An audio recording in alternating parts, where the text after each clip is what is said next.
Seili wangu ikwa Seili mtoto wangu kufungua mlango akabidi achuchumae tu hivi na kusimamisha mikono hivi, akasema nishaua tayari. Kuangalia tumemwona mtoto amemfunika na baby show. Wanaposema kuwa ana akili timamu, ana akili timamu bana. Wewe unaishi na familia unasema una akili timamu? Inasikitisha sana. Mheshimiwa mtangazaji, kwa kweli hata siwezi kuongea sana, maana yake nina uchungu sana. Mama alienda dukani, baada ya kwenda dukani kurudi ndo anafungua mlango, baba anavuta na mama anavuta. Mtazamaji, jina langu naitwa Afonsi Kusaga, mwandishi wa Wananchi. Leo ni tarehe 28 majira kama ya saa 2 saa 3 usiku. Hapa ni katika mtaa wa Olomokea uliopo kata ya Sinoni jijini Arusha. Mwanaume mmoja aliyefahamika kwa jina la Salimin amemchinja mtoto wake wa kumzaa mwenye umri wa miezi 8 na mwisho wa siku akakiri kwamba ni kweli amemuua mtoto wake. Hali ya taharuki imejitokeza katika eneo hili na polisi walitumia nguvu ya ziada kuhakikisha kwamba wanamtoa mtuhumiwa ambaye anatuhumiwa na mauaji hayo katika eneo hili, kwa sababu wananchi walikuwa ni wengi sana. Arusha, hili ni kama tukio la 3 kwa wanaume kujihusisha na kuchinja watoto. Tukio la kwanza lilitokea katika mtaa wa Fidifosi miaka kadhaa iliyopita. Baba alimchinja mtoto wake akamweka kwenye ndoo ya lita 20 akafunika. Lakini tukio la pili ni katika mtaa wa Murieti ambako mwanaume mmoja pia anatuhumiwa kwamba ni masuala ya ushirikina, alimchinja mtoto wake akamweka kwenye beseni akamuingiza mvunguni. Na hili ni tukio la 3 katika kata hii ya Sinoni kwenye mtaa wa Olomokea ambapo baba huyu amefanya mauaji haya ya kutisha. Nini siri iliyopo katika vifo hivi? Huenda kuna tathmini inapaswa ifanyike, ni tatizo la afya ya akili ama kuna shida yoyote. Lakini tumezungumza na wananchi wa eneo hili wakilaani tukio hilo la ukatili la baba kumchinja mwanae. Inaweza kwamba kabla ya baba kutenda unyama huo alimtuma mke wake aende dukani, akamwacha baba na mtoto ndani. Baba alichokifanya alifunga mlango na kumchinja mtoto. Mama alipokuja kugonga mlango akawa hajafunguliwa. Majirani wakalazimisha kufungua. Alipotoka akawa amenyanyua mikono juu akasema nimeua. Ndio kauli yake ambayo amekiri. Zaidi sana wananchi wanaeleza. Kwa majina mimi naitwa Selemani. Nilikuwa nipo hapa saluni, nilikuwa na shevu. Majira kama saa 12 hivi akapita mama mmoja ikawa anakimbia.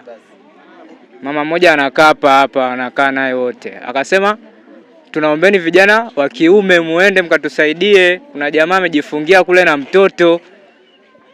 Tukabidi sisi tutoke tuende mpaka pale. Kwenda pale jamaa tukakuta amejifungia ndani na ule mtoto. Tukaanza kumwambia jamaa, "Embu toka nje. Toka nje." Jamaa ikawa afungui mlango. Hapo muda huo ulikuwa muda kidogo, mtoto alikuwa tunasikia sauti. Lakini baada ya muda kidogo kama nusu saa hivi, jamaa mpaka kuja kufungua mlango, ikawa sauti hatusikii. Jamaa akafungua mlango. Kufungua mlango akabidi achuchumae tu hivi na kusimamisha mikono hivi, akasema nishaua tayari. Kuangalia tumemwona mtoto amemfunika na baby show. Yaani mtoto amemuua afu akamfunika. Afu akakaa mbele yake akasema nishaua tayari. Pembeni ikawa kuna silaha ambayo ni panga.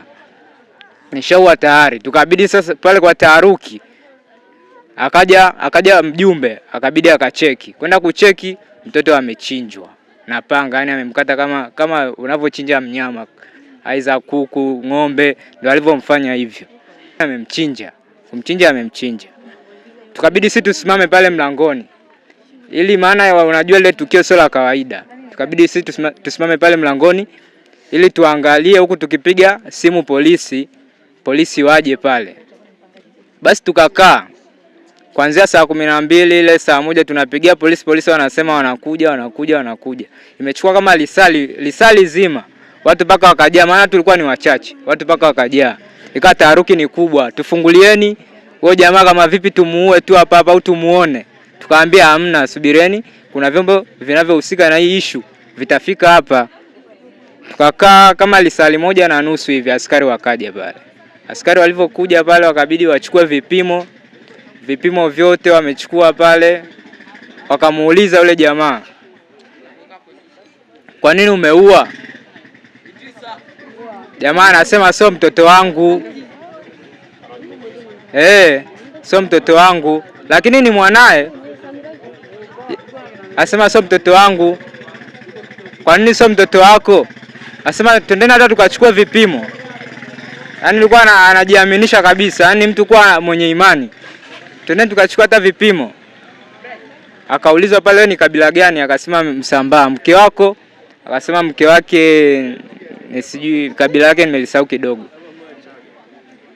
So Mchaga, ni Mmarangu. Akasema mke wake ni Mmarangu. Wakabidi pale polisi waendelee na utaratibu pale. Mimi nilibaki peke yangu na jamaa kama wawili hivi ambao tulitangulia pale. Tukabaki pale. Jamaa wakachukua ushahidi wote wakakamilisha. Basi wakatuambia pale, hiki chumba kifanyeni usafi. Si ushahidi tumemaliza. Kwa askari wakabidi waondoke. Kwa mimi, kwa utaalamu wangu au kwa elimu yangu ndogo, jamaa na akili zake timamu. Yaani kwa mtu alozamiria, maana paka kamwambia amemwambia mkewe kanichukulie kitu fulani dukani. Mke akaondoka na mtoto wake mkubwa akaondoka naye. Jamaa kwa hiyo alikuwa ameshalipanga ile tukio alifanye. Kwa mke akishaondoka, yeye anafanya tukio lake. Mama alikuwa na imani si ni mtu ambao uko naye ni mwanaume wako. Kwa hata ukimwachia mtoto wako haina shida. Kwa hiyo yule alikuwa ni mwanaume wake ambao yuko naye ndani. Kwa amemwachia mwanae ndio akakuta tukio hilo, akakuta mwanaume amejifungia na mtoto. Sasa itakuwa yeye alikuwa anamjua kwa mume wake ana madhaifu. Maana kuna jirani pale akasema aliniambia tufungue mlango, njoo nisaidie kufungua mlango. Jamaa akafungua mlango. Kabla hapo jamaa akafungua mlango, kufungua mlango mtoto wake akaona damu, akasema damu jamani. Akabidi arudi zake tu, kaishiwa na nguvu, akaishia zake pale nje. Yule jamaa akajifungia mlango. Yaani naongea tu, ni mtoto wa kiume najikaza, lakini sio tukio la kawaida kabisa. Haifai kwenye jamii kabisa. Mama alisema mtoto ana miezi 8. Kwa hiyo ni mtoto mdogo. Tena mtoto mdogo ni mzuri eti. Yule ni barobaro miaka 25, 26, afiki 30, kwenye 28 kurudi chini. 28 kurudi chini. Kwa jina lake anaitwa Salmin. Mimi nilikuwa nafua zangu pale kwangu. Nimesikia ukunga, nikajua watu wanapigana, nikatoka nje. Kutoka nje nikamkuta mwanamke wake anapiga ukunga, analia. Nikamuuliza nini?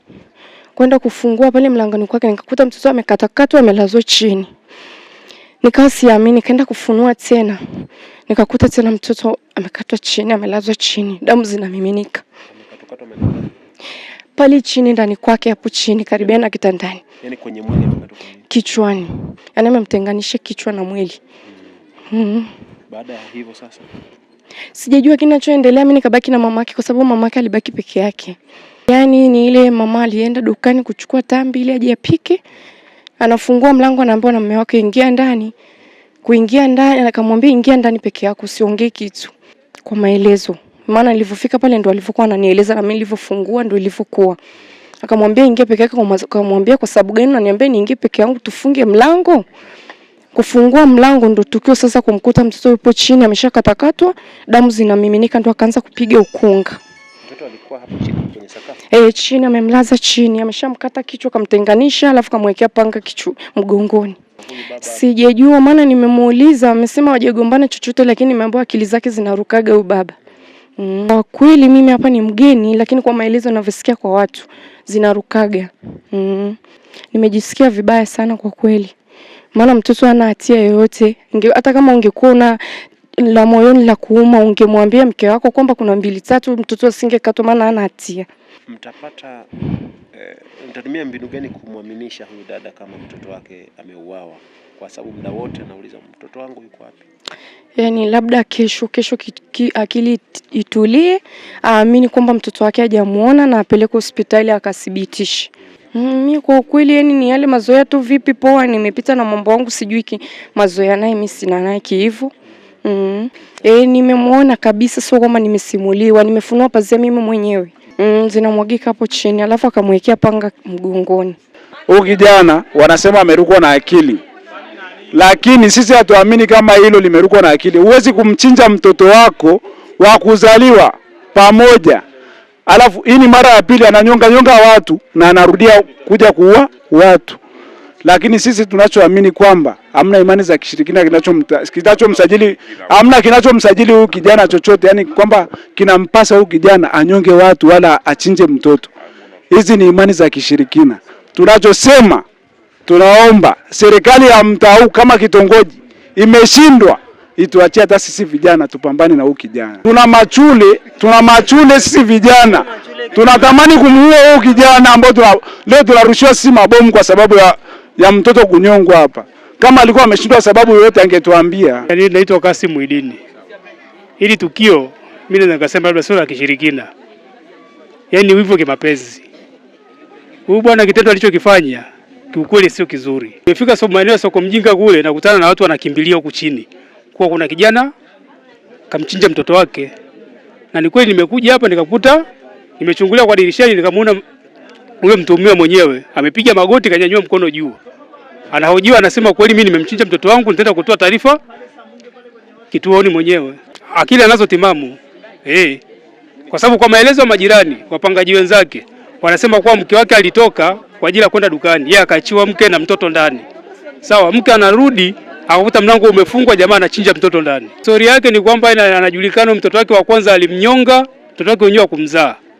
Ule mtoto wake akakimbizwa kwa huyu mama jirani hapa. Akafika huku, mama huyu jirani naye akamnyonga. Kwa ni kwamba ni matukio ambayo yuko kwenye mwili wake. Kwa kweli sio wito kwa familia, kwanza yani tunawapa pole kama majirani kwa hili tukio ambalo limetokea. Umeona?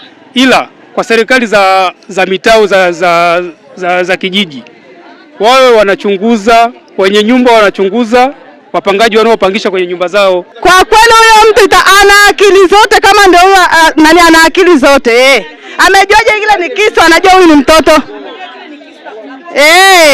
Jamani, sheria ichukue mkono wake ili tujue hapa ili tatizo tutalitatua vipi. Kwa sababu tukisema tumwachie huyu kijana atakuja kufanya tukio lingine tena kwenye huu mtaa. Kwa hiyo inabidi serikali, sijajua.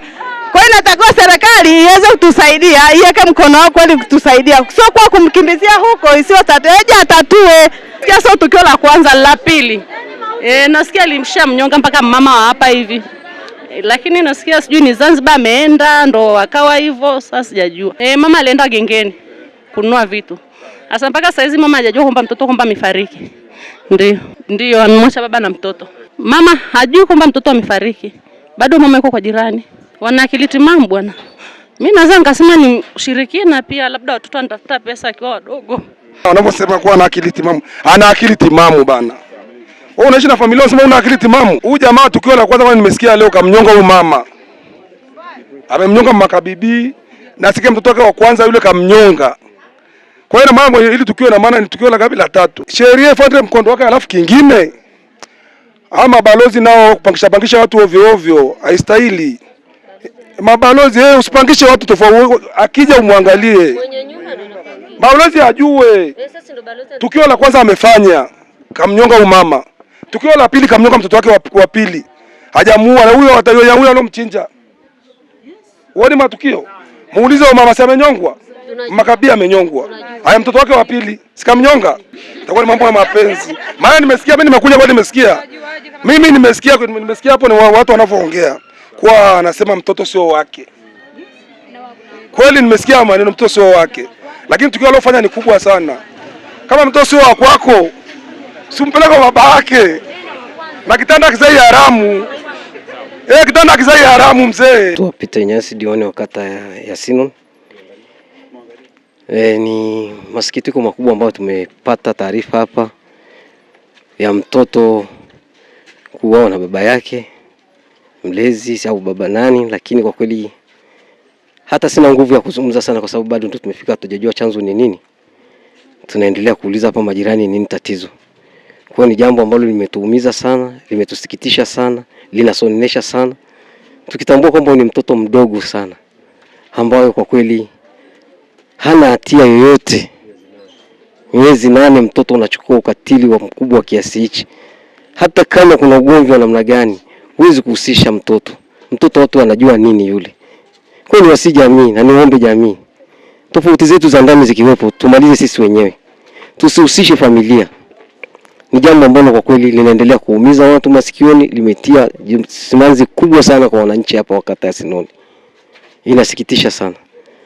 Mheshimiwa mtangazaji, kwa kweli hata siwezi kuongea sana, maana yake nina uchungu sana. Kana kwamba ana akili timamu, imeniuma sana kama mimi mzazi, na kweli tuangalieni kweli wanaume zetu tunaoishi nao, kama kweli hawana akili watoke tu mapema. Kwa kweli sio kwa hii hali. Imetuumiza mtoto wa miezi 8 kwa kukatwa. Kwa hiyo tunaombeni sana mtusaidie kwa hili. Mama alienda dukani, baada ya kwenda dukani kurudi ndo anafungua mlango, baba anavuta na mama anavuta, sogea niingie wapi? Ndo majirani kuingia kusaidiana, ndo wakakuta hilo shughuli limefanyika.